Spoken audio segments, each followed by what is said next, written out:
தேனி மாவட்டம் வீரபாண்டி கௌமாரியம்மன் கோயில் திருவிழாவையொட்டி பக்தர்கள் கூட்டம் அலைமோதுவதால் கூட்ட நெரிசல் ஏற்பட்டுள்ளது. கூடுதல் தகவல்களை செய்தியாளர் சிவசபாபதி வழங்கிட கேட்கலாம். சிவசபாபதி, வணக்கம். கூட்ட நெரிசலை கட்டுப்படுத்த கோவில் நிர்வாகம் சார்பில் என்ன நடவடிக்கை மேற்கொள்ளப்பட்டது? கள தகவல்களை சொல்லுங்க.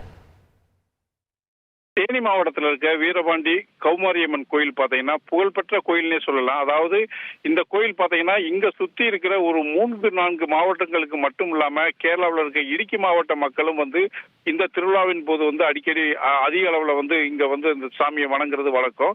இங்க பல்வேறு நேர்த்தி கடன்கள் இந்த மக்கள் இந்த அம்மனுக்காக வேண்டி செஞ்சுட்டு வருவாங்க. இதுல தீச்சட்டி எடுக்கிறது, அழகு குத்துறது, அது மாதிரி காவடி எடுக்கிறது போன்ற பல்வேறு நேர்த்தி கடன் செஞ்சுட்டு இருப்பாங்க.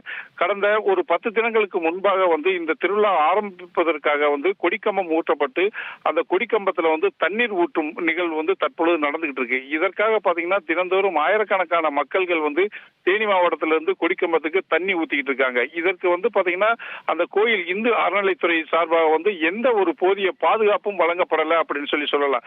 ஏன்னா காலையில இருந்து பாத்தீங்கன்னா மக்கள் அதிக அளவுல வர்றப்போ அவங்க கூட்டத்துல முந்தி அடிச்சு போய் அந்த கொடிக்கம்பத்துக்கு தண்ணி ஊத்திட்டு சாமியை தரிசனம் பண்றதுக்குள்ள அவங்க கூட்ட நெரிசல்ல சிக்கிறப்போ அவங்களிடையே வாக்குவாதம் ஏற்பட்டு இது சண்டையாக மாறக்கூடிய ஒரு சூழலும் ஏற்படுச்சு. இதனால பாத்தீங்கன்னா மாவட்ட நிர்வாகமும் இந்து அறநிலைத்துறையும் பாத்தீங்கன்னா அதாவது முக்கியமா இந்த மக்களுக்கு சரியான முறையில சாமியை தரிசனம் பண்றதுக்கு உண்டான ஏற்பாடுகளை செய்யணும் அப்படின்னு சொல்லிட்டு பக்தர்களுடைய வேண்டுகோளாவே இருக்கு.